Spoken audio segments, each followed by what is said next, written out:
Bonsoir Monsieur Ploncardassac, bonsoir Manuel.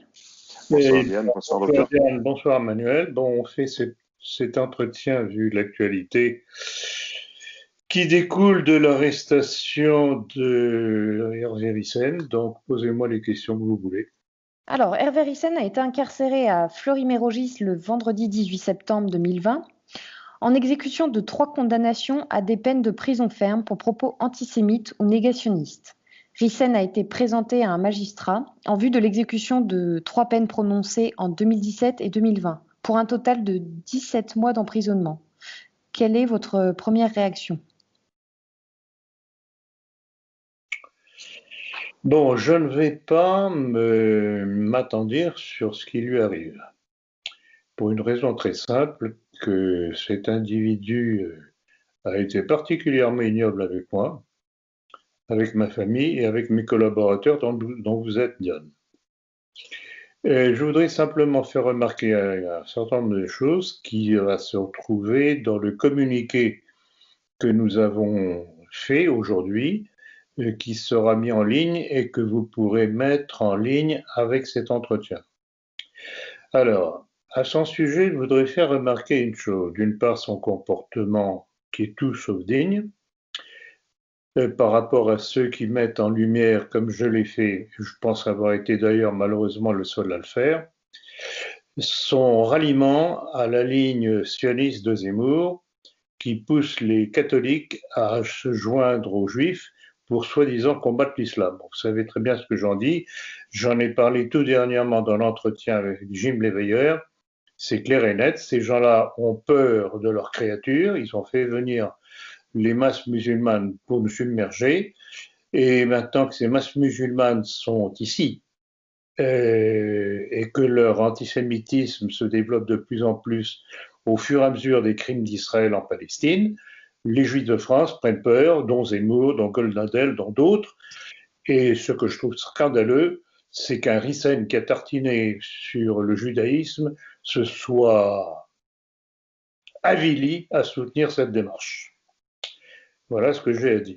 Bon, je ne donne jamais dans la sensiblerie. En politique, c'est une erreur fondamentale. Donc, pour le reste, vous verrez ça dans le communiqué.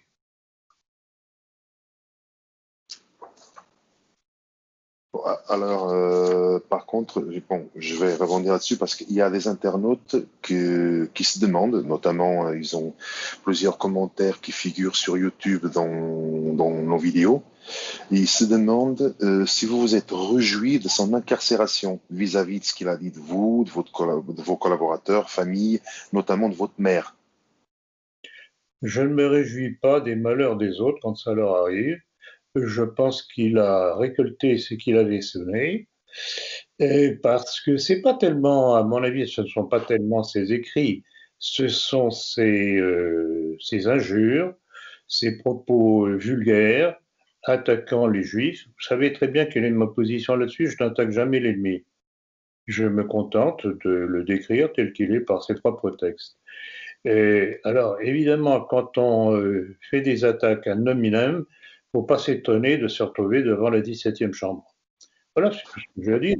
Je ne me suis pas réjoui. Non, de toute façon, cet individu, pour moi, est un médiocre individu qui n'apporte strictement rien à notre combat, qui fait beaucoup de bruit, much fuss about nothing, selon la vieille formule de Shakespeare.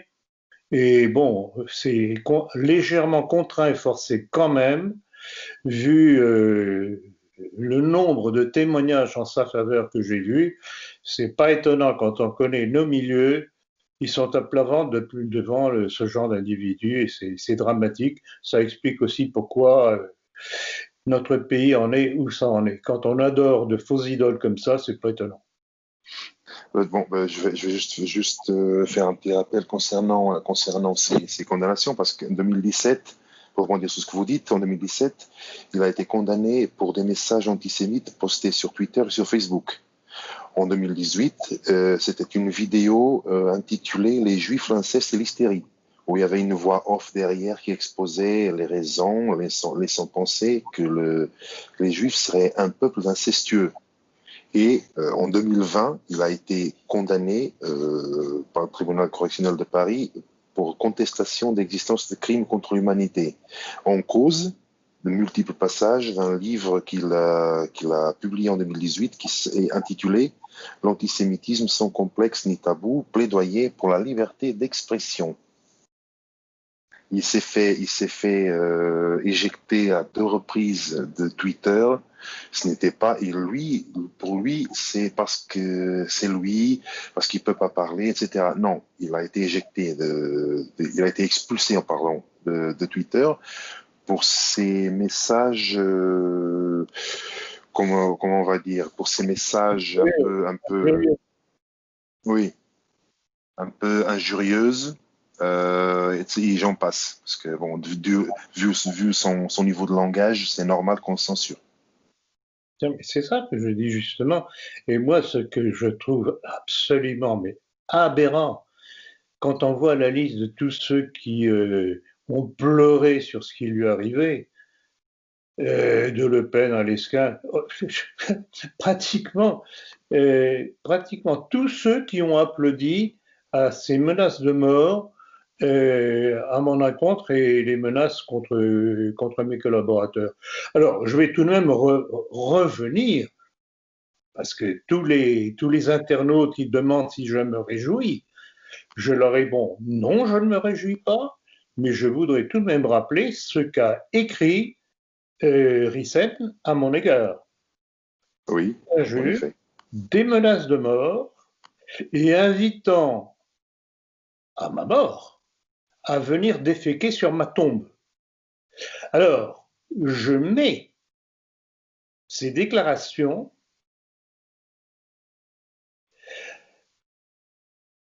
au jugement de ceux qui ont pleurniché sur son arrestation. Mais quand on voit que des gens comme ça acceptent un pareil langage et n'y trouvent rien à redire, ils sont aussi coupables que Rissen.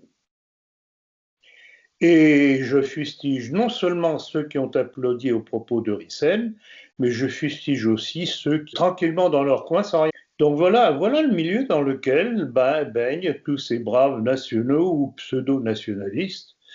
Voilà, les fausses idoles.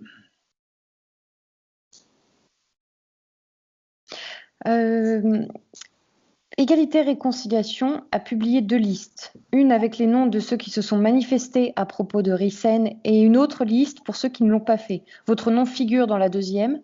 Souhaitez-vous commenter cette démarche? Alors, la liste est intéressante en soi, parce que c'est intéressant de voir qui a pris telle position et qui a pris telle autre position. Et d'ailleurs, c'est un petit peu ce que j'attendais, parce que j'attendais de voir comment se manifesterait Éric Zemmour, que Rissen a soutenu et continue à soutenir. Il va très très au-delà de ce que pensent les intellectuels juifs réactionnaires. Une fois de plus, je vous le dis, il ne faut pas mettre Éric Zemmour dans le même sac que Finkielkraut ou Goldnadel. Et je le répète une fois de plus, en 2014, Zemmour n'avait pas craché son venin sur Soral et Dieudonné, comme avaient fait tous les autres intellectuels juifs réactionnaires. Je parle des juifs d'extrême droite, entre guillemets, les Berkoff, Goldnadel et compagnie. Donc, il n'est pas à mettre dans le même sac que tous les autres.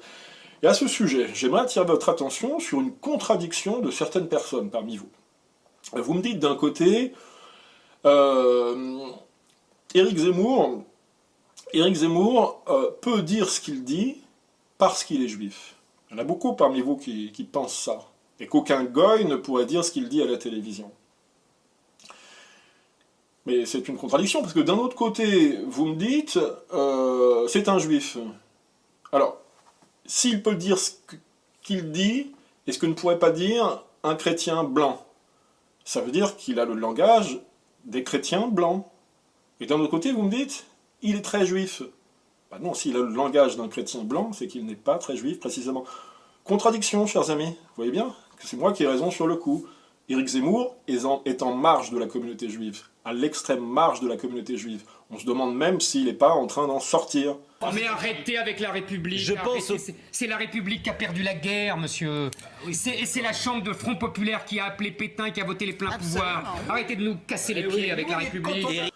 Voilà, alors ensuite vous pouvez gloser autant que vous voulez, mais moi ce que je note une chose quand même, hein, depuis ma dernière vidéo sur Zemmour, il y a quelques semaines là, j'ai remarqué simplement que ceux qui haïssent Éric Zemmour sont essentiellement des arabo-musulmans. Des arabo-musulmans. Voilà, ensuite il y a quelques Français, parce qu'il y a toujours dans un grand courant de pensée, ça entraîne toujours des débris. Hein. Donc, mais voilà, Éric Zemmour déteste les Arabes et les musulmans, eh bien les Arabes et les musulmans le lui rendent bien. Mais moi qui ne suis ni arabe ni musulman, je vois les choses sous un angle un peu différent. Voilà, donc contradiction, si Éric Zemmour peut dire ce qu'il dit, c'est pas parce qu'il est juif, c'est parce que tout simplement il a un peu de courage, contrairement à d'autres personnes. Dans sa démarche sioniste. Or, jusqu'à présent, Zemmour s'est bien gardé de venir au secours de Rissen. Je trouve ça assez amusant et quelque peu pathétique pour Rissen, puisque en fait sa trahison, j'ai bien dit trahison, ne lui aura même pas épargné la prison.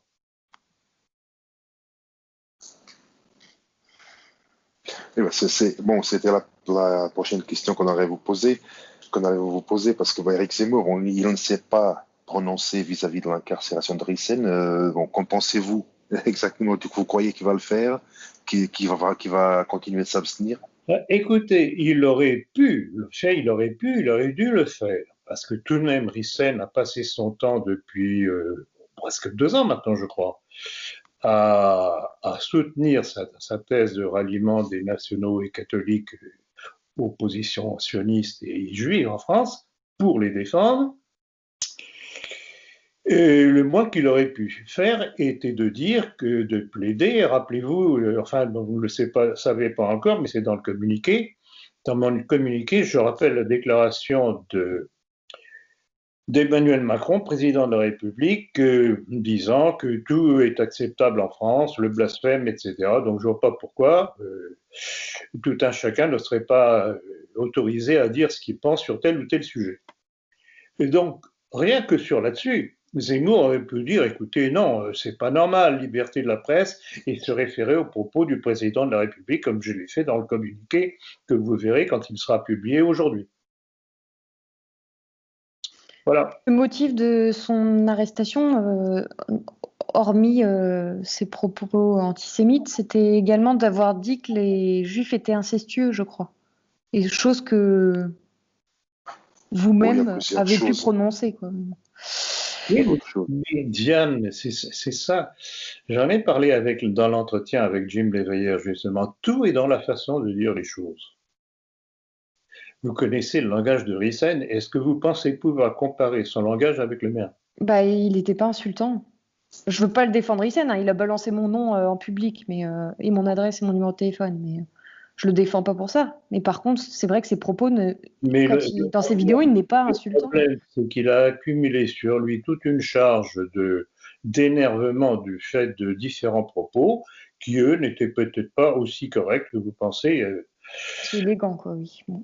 Donc, non, mais ils sont fini par le payer.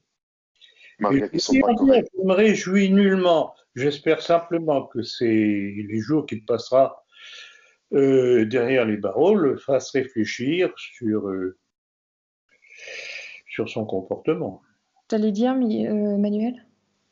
Non, j'allais dire, ces propos, pendant plusieurs vidéos que j'ai pu voir, c'est vrai que sur Twitter, il a un langage assez basique, faut pas dire autre chose. Mais non, normalement, dans ses vidéos, normalement, il n'a jamais été insultant, on va dire. Il a toujours présenté pourquoi je dis ça, voilà. Je me base sur les textes, sur l'ouvrage de telle ou telle personne, sur les textes de telle ou telle personne. Mais bon, donc malgré tout ce qu'il a pu faire, oui, je ne pense pas non plus qu'il doit être emprisonné pour ses idées, on va dire. C'est un peu aberrant, mais voilà, c'est juste ça. Oui, tout à fait. Parce que le problème, c'est que là, maintenant, aujourd'hui, c'est Rissen, mais demain, ce sera Soral, ce sera vous, ce sera d'autres. Ça sera, comment dire, ça sera. C'est pour ça que j'essaye d'être prudent et que je recommande à tout un chacun d'éviter des attaques, des insultes. Je vous dis, c'est le meilleur moyen pour se retrouver à la 17e chambre. Tant que vous mettez les textes des personnes que vous voulez Donc vous voulez dénoncer la nocivité, mais à base de leur propre texte, ils sont malvenus de venir se plaindre. Moi, je pense que c'est ça qui explique pourquoi, pour l'instant, je passe en travers, enfin relativement, puisque j'ai rappelé tout dernièrement, justement, encore une fois, lors de l'entretien récent avec Jim Leveilleur, que tout de même, j'avais eu une plainte de la Ligue de défense juive, que j'avais été communiqué au commissariat près de chez moi. Donc, je pense que tout est dans la façon de dire les choses. Et quand on sait quelle est la façon habituelle de s'exprimer d'Hervé Ryssen, je pense que ceci explique cela. Mais dans ces livres, ce n'est qu'une recension de textes et de propos des Juifs eux-mêmes. Je sais, puisque j'ai pratiquement, je pense, tous ces livres, puisqu'à une certaine époque, j'avais été alerté sur les problèmes financiers qu'il avait, et je m'étais fait un devoir à l'époque d'acheter tous ces livres de l'époque. Voilà. Pour le soutenir. Petit rappel, quand même. On passe une autre personne qui l'a soutenu, l'abbé Rioux, qui a écrit une tribune en soutien à Ryssen intitulée « Il faut sauver le soldat Ryssen », dont voici un extrait. Je cite. « Ryssen est un pionnier, un éclaireur, qui seul a eu le courage de couper les barbelés de notre prison mentale. Il l'a fait en rassemblant patiemment dans ses livres des milliers de citations et des milliers de faits irréfutables. Nombreux sont ceux qu'il a désillusionnés, éclairés, guidés. Sans son travail, notre propre synthèse de la question juive n'aurait probablement pas vu le jour. Qu'il en soit remercié. Souhaitez-vous faire un commentaire ? J'avoue que je suis déçu. Je suis déçu de l'abbé Rioux. J'avais eu un contact avec lui au moment où il a publié son livre concernant la question juive. Alors, son livre, déjà, est passablement lourd. Passablement lourd. Il y a des choses tout de même un petit peu curieuses, notamment ce qu'il écrit à propos des Khazars, où je ne suis pas du tout d'accord. Il appuie la thèse comme quoi tout ce qui se passe aujourd'hui, c'est pas la faute des Juifs, c'est la faute des Khazars. Ce qui est totalement faux historiquement, ça ne colle pas, je l'explique à différentes reprises. Il suffit de revoir ma conférence La guerre des mondes, où j'explique ça en donnant les références. Donc, quand on entend un abbé Rioux et d'autres, il n'est pas le seul, hélas, qui viennent vous dire « mais non, c'est pas la faute des Juifs, c'est la faute des Khazars », donc je vois pas pourquoi le monde va aussi mal. C'est pas la faute des Juifs. Pour les mêmes, quasiment, il n'y a pas de complot maçonnique, donc il n'y a aucune raison de se plaindre. Donc on se demande d'où viennent les événements que nous vivons aujourd'hui. Non, c'est pathétique. Alors, le Béru, il faut tout de même savoir que c'est un électron libre qui ne dépend de plus aucune structure religieuse, qui c'est des vacantistes quelque peu exacerbés. Et vous savez ce que je pense des CD vacantistes. Finalement, si dans leur critique au départ, ils ont quelque peu raison, vu l'état du Vatican aujourd'hui, le fait qu'ils abandonnent la maison mère à l'ennemi en font des alliés de cet ennemi, des alliés objectifs, même s'ils ne s'en rendent pas compte. C'est une forme de protestantisme. Oui. C'est du pharisianisme, tout ce que vous voudrez, c'est protestantisme. J'ai d'ailleurs utilisé la formule en les traitant justement de nouveaux protestants. Donc, je trouve ça pathétique. Et alors là encore, tout de même, c'est tout de même incroyable, vraiment, la dimension morale de ces gens-là. Et je parle aussi de l'abbé Rioux. Il a eu un accrochage avec Jérôme Bourbon qui m'en a parlé en privé. Dommage que Bourbon n'ose pas le dire dans son journal aussi.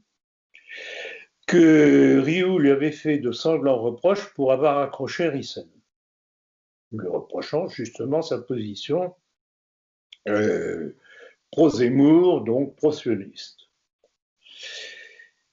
Donc voilà un abbé qui, lui aussi, comme d'autres, trouve tout à fait normal les propos que Ryssen a tenus à mon égard, y compris d'inviter à venir déféquer sur ma tombe. Est-ce que vous trouvez ça très chrétien, très catholique, très charitable ? Petit rappel, je me souviens d'un entretien qu'avait eu la Berrioux, interviewé par Hervé Ryssen. Et Hervé Ryssen avait essayé de faire dire à la Berrioux qu'il était bon et utile pour notre cause de s'appuyer sur les propos des Juifs pour faire avancer nos idées. Et ce à quoi la Berrioux n'était pas tombée dans le piège. Bien que durant cet entretien, on entendait surtout parler Hervé Ryssen. Mais sur ce point-là, c'était intéressant. Mais alors là justement, Diane, vous rappelez justement que l'obsession de Ryssen, apparemment, c'est de mettre en valeur les Juifs. Il essaye de se racheter de ce qu'il a pu écrire à propos du judaïsme. Mettre en valeur, je ne sais pas si j'irai jusque-là, mais en tout cas, il essaie d'utiliser les Juifs, sa tactique, sa stratégie, c'est d'utiliser les Juifs et les propos des Juifs, comme ce que peut dire Zemmour, pour faire avancer notre cause, nos propos. Et là où il se trompe, c'est que... Je rappelle certains propos de Zemmour dans ses 2 derniers livres, disant que de tout temps, la France et Israël avaient été alliés. Il ignore un petit peu l'histoire de France, car il me semble qu'il y a un certain nombre de rois de France, et pas simplement en France. Devant l'usure et autres trafics des Juifs, et devant les émeutes que ça a provoquées, ce qu'on appelle les pogroms, était périodiquement obligé de mettre ces communautés juives à la porte. Alors quand Zemmour, appuyé par Ryssen quand même, vient vous dire que de tout temps, Israël et la France ont été amis, il y a un petit problème. D'abord, à l'époque, Israël n'existait pas, c'était des communautés juives. Ensuite, quand il parle de Saint-Louis, le roi juif, il y en a d'autres. Je l'ai déjà dit à l'époque, on en a parlé, je pense, je l'ai évoqué dans différentes conférences aussi, où on se rappelle de ce que les gens disent et on en tient compte, ou bien on n'a pas de mémoire, et bon, tout le monde il est beau, tout le monde est gentil au bout d'un certain temps. À ce propos, il faut revoir ce que dit Youssef Indy de Zemmour. Là, c'est on ne peut plus clair. C'est vrai qu'il rappelle bien qu'il est à fond cachérisé. On doit se poser la question, à quoi jouent ces juifs de gauche et ces juifs de droite? Je pense avoir la réponse. Les juifs de droite se présentent comme les amis des catholiques et les soutiens des Français de souche en opposition aux musulmans. C'est-à-dire qu'ils sont en train de jouer la stratégie de la tension, du choc des civilisations, de monter les populations blanches catholiques contre les musulmans. Oui, c'est une logique de guerre civile. Nous avons de faux représentants qui parlent à notre place et qui nous poussent les uns contre les autres. Mais M. Zemmour n'est pas juif revendiqué, que je sache. Alors, très très bonne question. Je vais citer maintenant je vais continuer à citer Éric Zemmour, qui lui se situe un peu comme Alain Finkielkraut dans cette catégorie, de cette mouvance de juifs assimilés entre guillemets. Alors il faut remettre ça dans une perspective historique.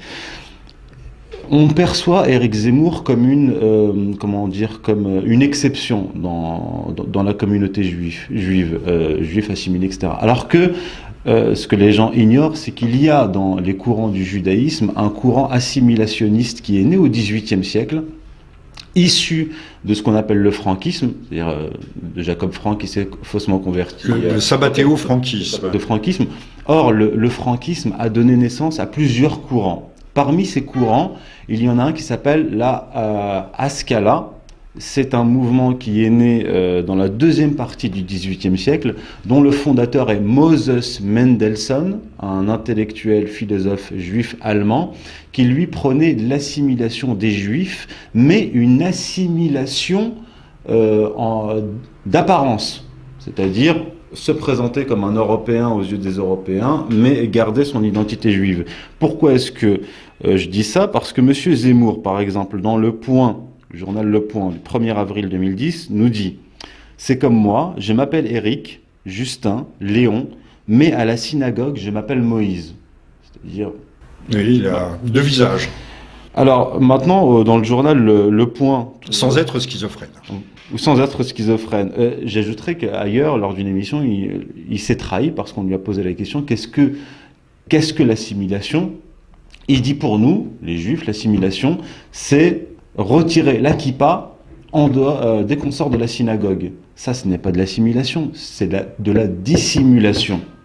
On masque son identité et son appartenance religieuse. Alors, je vais maintenant au point du 2 octobre 2014, c'est très intéressant, il est écrit « À la maison, Éric Zemmour mange cachère. Il a 2 vaisselles séparées, une pour la viande, l'autre pour le lait. Car dans la Torah, il est dit « Tu ne mangeras pas l'agneau dans le lait de sa mère ». Jean-François Copé n'en revenait pas lorsque Zemmour lui a raconté les 2 vaisselles. Dehors, notre homme mange de tout, sauf du porc. Je n'aime pas, entre guillemets. Ah, même la bellota ? Je pense que j'ai sublimé l'interdit par le goût. Il ne croit pas en Dieu, mais il fait quand même la prière à la synagogue, et les fêtes religieuses et les bar mitzvahs des garçons. On aperçoit une chaîne en or sous sa chemise, on lui demande ce qui y pend, il sort un petit Sefer Torah, les rouleaux du texte saint. Alors c'est intéressant parce que monsieur... Non mais vous me sortez ça d'un torchon d'extrême droite. C'est non, non, c'est dans le journal. Quel conspirationniste a pu publier une horreur pareille? C'est le journal central de la droite, Le Point, le journal Le Point. Ah, c'est Le Point. C'est Le Point. Une institution. Bien sûr, bien Et sûr. une institution a pu publier des choses pareilles. Bien sûr. Sans tomber sous le coup de la loi. Non, sans aucun problème. Parce que c'est Zemmour lui-même qui parle en partie dans cet article. Mais ce qui est intéressant, c'est que M. Zemmour nous dit qu'il ne croit pas en Dieu, mais qu'il va prier à la synagogue. Ce qui signifie qu'il n'est pas un juif croyant. On pourrait dire qu'il a tout à fait le droit d'être un juif pieux qui prie. Non, c'est un juif identitaire. C'est-à-dire que c'est quelqu'un qui va à la synagogue sans y croire. Donc, il fait partie de cette catégorie de juifs qui est juif par le sang.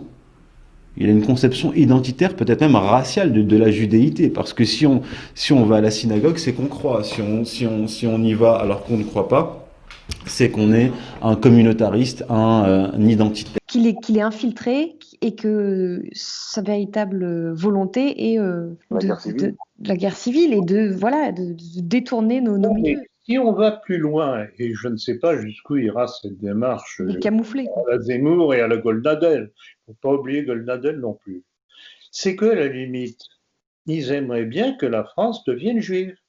Il n'y aurait plus de problème d'Israël à ce moment-là. C'est déjà un peu le cas. C'est ce qui va nous arriver. C'est ce qui est arrivé aux Khazars, justement. Donc, je vais tout de même rappeler l'histoire des Khazars, à usage de la Berriou, entre autres. En fait, ça a été quoi l'histoire des Khazars? Ça a été une peuplade de tribus juives qui s'est installée en Khazarie. Je ne sais plus à quelle époque exactement. J'ai déjà donné les références dans la guerre des bombes. Ils s'installent, ils prospèrent économiquement. Et comme toujours, quand on est prospère économiquement, on commence à prendre du poids politique. Ils s'installent et ils évincent progressivement les véritables Khazars, qu'ils liquident. Et c'est comme ça qu'un jour, au lieu d'avoir un Khan khazar, il y a un Khan juif Obadia qui s'installe. Donc en fait, quand on parle des Khazars, ce ne sont pas des Khazars, ce sont des juifs qui ont pris la place des Khazars. Et c'est ce qui risque de nous arriver en France, si on continue à se laisser coloniser. C'est en bonne voie. Cette élite juive. En tout cas. Retenez ce que je vous dis, c'est une prédiction. Manuel, je te laisse poser la dernière question. Oui, on va aborder Jean-Marie Le Pen et sa fille. Jean-Marie Le Pen a manifesté son soutien à Arissen, affirmant que sa condamnation est une dérive vers la dictature. Mais sa fille, ainsi que, je crois que c'est son ancien compagnon, ou toujours compagnon, j'en sais rien, Louis Alliot, eux deux, ils ont validé son incarcération. Comment interprétez-vous cette différence d'opinion entre le père et la fille? Bon, alors vous savez que je n'ai aucune sympathie ni pour les uns ni pour les autres. Oui. C'est bien connu, d'ailleurs ça a été l'objet de mon livre Histoire d'une trahison. Le Pen, dans sa position par rapport à Arissen, est tout de même tenu par la réputation de quelque peu antisémite qu'il est. S'il veut encore tenir la route, il faut tout de même qu'il essaye de continuer à jouer un petit peu ce jeu-là. Je rappellerai quand même que le premier à donner dans la dédiabolisation, donc y compris à ce sujet-là, c'était lui. Oui, en effet. Et deuxièmement, bon, de la part de Marine Le Pen et de son compagnon Louis Alliot, ça n'a rien d'étonnant, puisqu'ils ont accéléré le problème, la dédiabolisation, que vous savez très bien qu'elle a dit à plusieurs reprises. D'ailleurs, vous trouverez dans le prochain numéro de La Politique un article sur Goldnadel qui explique bien la démarche du personnage et qui d'ailleurs est du dernier bien avec Marine Le Pen. Je rappellerai aussi, je crois que je l'ai déjà signalé peut-être dans ma dernière conférence à Paris, que Goldnadel suit la même ligne que Zemmour quand il dit qu'il faut forcer les catholiques à rejoindre la position juive pour pouvoir défendre la République. Vous ne trouvez pas ça intéressant? Si, c'est tout à fait la démarche de Zemmour. Alors, j'espère qu'on m'excusera de ne pas du tout m'apitoyer sur le sort de Rissen, qui finalement est un allié de ces gens-là. Navré. En effet. Tu veux dire quelque chose, Diane?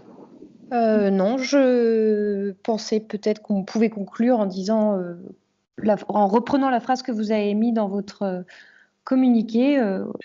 La sionisation, jamais. La liberté d'expression, toujours. C'est ça que je dis. Oui, tout à fait. Que certains ne s'étonnent pas que j'ai pris un certain temps à réagir, je le fais en général parce que je tiens à avoir toutes les informations en main avant de pouvoir dire ce que j'ai à dire. Et justement, j'attendais de voir quelle serait la position de Zemmour. Pour l'instant, Zemmour n'a pas bougé. Et là, je trouve ça pas très élégant de sa part par rapport à un individu comme Rissen qui a passé son temps jusqu'à aujourd'hui à le soutenir. Ah oui, pardon. Peut-être dernière question qui me vient à l'esprit. Vous pensez sincèrement que ça va redonner une sorte de virginité à Hervé Rissen qui va passer pour le martyr de nos milieux? Qu'est-ce que j'ai mis dans le communiqué? C'est mon seul regret de cette affaire-là. Et vous verrez, mais Diane et Emmanuel, il n'y a qu'à voir la réaction de justement tous ces nationaux ou pseudo-nationalistes courant au secours de Rissen. Il s'est refait une virginité. Or, il n'a pas changé de position que je sache. Voilà. Non, mais rappelez-vous le nombre de fois où j'ai dit pourquoi est-ce que la droite perd toujours tous ses combats?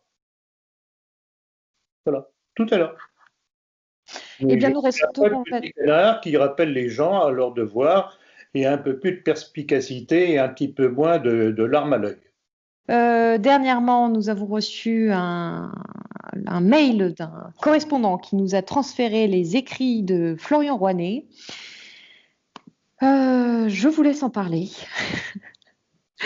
À moins que vous ayez... Enfin, Emmanuel, peut-être que tu as lu le texte en entier. Moi, à un moment, ça m'a un petit peu... alors du coup, j'ai arrêté de lire, mais... je l'ai lu assez rapidement. Bon, pour faire rapidement, il vous reproche, entre autres, par exemple, d'avoir, je sais pas si c'est le bon terme, cassé le traité de paix qu'il y avait entre vous deux.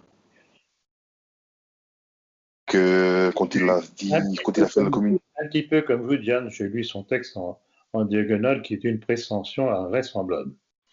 Et je ne vois pas pourquoi. D'abord, il n'y a pas eu de traité de paix. Ce qu'il y a eu, c'est que Bourbon lui a mis la pression pour qu'il arrête ses attaques, qui n'étaient même pas des discussions intellectuelles, c'était des attaques ad nominem. Il faut tout de même me rappeler qu'il s'est amusé à me caricaturer en Hitler pour bien me désigner à une certaine communauté, etc.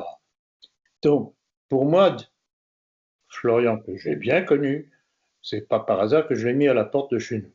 Quoi qu'il dise qu'il en est parti tout seul. Bon. Et alors, ça c'est une chose. Quand je vois qu'il tartine avec un éloge dithyrambique sur Pic de la Mirandole, il faudrait se rapporter à ce qu'était réellement Pic de la Mirandole, agnostique au moment de la Renaissance. Et par exemple, Étienne Couvert explique très très bien le fond du problème avec Pic de la Mirandole. Donc le problème, c'est que de Florian Rouenet, Alors permettez-moi, si vous voulez bien, de le citer, parce que je viens de tomber sur oui, le paragraphe. Maître Ploncard n'a pas le niveau pour comprendre l'œuvre de Pic de la Mirandole, ni même pour saisir l'universalité de l'humanisme bien compris. Il n'en a d'ailleurs jamais fait mention, lui qui a été instruit chez les jésuites modernistes. Alors pour ne point infabuler, disons simplement que Pic a juste à sa façon préparé, annoncé le monde moderne tout en tenant de l'ancien. Pic, très jeune et déjà érudit, fut le plus grand génie de son siècle, quoi qu'on en dise, et au-delà de ses défauts humains. Sa pensée essayait avant tout de concilier Platon et Aristote, tout en connaissant parfaitement les doctrines ecclésiastiques, hébraïques et arabes. Bon voilà, vous n'avez pas le niveau. En réalité, je continue? Non? ah, ben, On a un petit, oui, oui, non, on a un petit aperçu déjà, mais bon, vous n'avez pas le Oui. niveau, Monsieur Ploncard, pour comprendre Pic de la Mirandole. oui.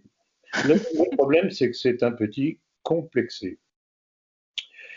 C'est un petit complexé. Si j'ai pas le niveau, alors je me demande comment se fait-il que j'ai de plus en plus de visionnage à chaque fois qu'on sort quelque chose. C'est pathétique, mais voilà, c'est la grenouille qui veut se faire plus gros que le Oui. bœuf et qui Et, aime pas qu'on lui donne des leçons. et Ben, puis il est très. parce que quand il sort des énormités, et c'est pas la seule, sur Pic de la Mirandole, il induit en erreur les quelques personnes qui le suivent. Oui, quelques personnes. Et c'est pour ça que je réagis. Donc, il a aucun droit de m'interdire, quand j'estime qu'il dit une bêtise, de lui dire vous faites une bêtise. Une erreur. Il dit des bêtises. Alors, quand il tartine sur c'était quoi, l'œcuménisme chrétien ou je sais pas quoi, non? Ah, l'organisme. Le mondialisme chrétien, je crois. Non, ah oui, le mondialisme chrétien, c'est vrai, il avait dit ça. Je Et crois. puis, son site internet, rien que le titre, ça en dit long, c'est l'intégralisme organique. Oui, mais ce sont des mots, il cherche à se donner à un personnage. Ben, il me fait penser un petit peu, je m'excuse vis-à-vis d'Alain Benoît, mais il me fait penser à Alain Benoît, c'est-à-dire aligner des mots qui impressionnent pour se donner une carrure. Il est très verbeux. Ah oui, pour être très verbeux, il est très verbeux. Donc, s'il appelle ça déterrer la hache de guerre, c'est la hache de guerre, oui, aucun problème. Mais j'estime que quand quelqu'un dit une bêtise, à mon avis, et j'explique pourquoi c'est une bêtise, personne ne va m'interdire de le dire. Ça, c'est une prétention incommensurable. Et en fait, son article, il me semble, fait suite à cet extrait dont on avait passé dans le dernier entretien, où avec Scipion de Salm, dans lequel il essayait de rejeter l'état d'esprit complotiste.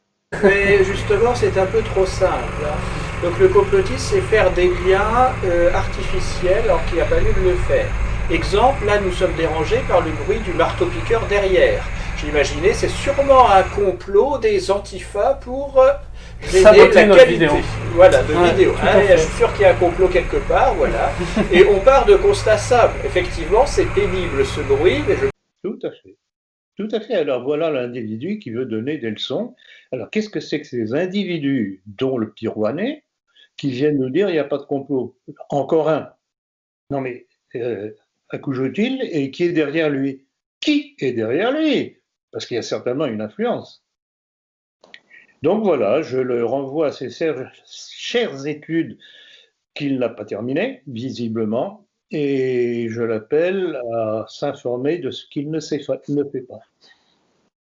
Mais c'est pathétique. Alors voilà, un élément, je dirais, relativement clé dans nos milieux, puisqu'il est tout de même collaborateur très proche de Jérôme Bourbon et de André Gandillon, qui ne trouve pas mieux à se mettre sous la main comme collaborateur. Là encore, je regrette beaucoup, c'est pathétique, et qu'il ne pense pas que je baisserai la garde. Je ne baisse jamais la garde. Alors, les bisous nounours, c'est pas mon genre. Ça, je crois que vos auditeurs l'ont bien compris. Et je pense que c'est ce qu'ils apprécient chez vous. Vous êtes vraiment sans concession. Et c'est ce que tout le monde me dit en ce moment. C'est ce que tout le monde me dit. Pendant que je vous attendais, Et tout à l'heure, j'ai vu sur Facebook, c'est un correspondant belge que je ne connais pas du tout, c'était la première fois qu'il prenait contact avec moi, qui me remerciait de lui avoir ouvert les yeux. Et il me disait, mais votre façon d'expliquer clairement les choses, c'est inimaginable. Alors que je me rappelle que les cours d'histoire que je suivais, je m'endormais tout le temps. Et vous, maintenant, chaque fois que je dois passer quelque chose, je me précipite. Vous laisserez un nom dans l'histoire. Telle était la conclusion de sa missive. Vous Voilà. allez choper le melon. Je n'en tire aucun orgueil. Je me contente de faire ce que j'estime devoir faire en fonction de ce que je sais. Et je transmets ce que j'estime que nos compatriotes, pour se défendre, doivent savoir. Voilà, c'est comme ça. Que cela plaise à certains ou pas. Mais je regrette beaucoup, je regrette que certains travaillent avec ce genre d'individus. Et ça, je ne cesserai de le marteler. Très bien. Si vous n'avez rien d'autre à ajouter, je pense qu'on peut terminer l'entretien. Non, je pense que le balance est bien chargé déjà. Non, voilà, c'est pathétique. Voilà quels sont les... ceux qui croient être la relève. Bon, eh bien, écoutez. Merci, Monsieur Plon-Cardassac. Ces paroles quelque peu insolentes et quelque peu méprisantes, nous terminons cet entretien un petit peu improvisé. Et je ne tiens pas à m'apesantir davantage sur cette histoire-là. Tout est dans le communiqué. Je pense n'avoir rien oublié. Et je disais, oui, pour terminer, je disais dans le communiqué à propos de Rissen, qui a trahi, trahira.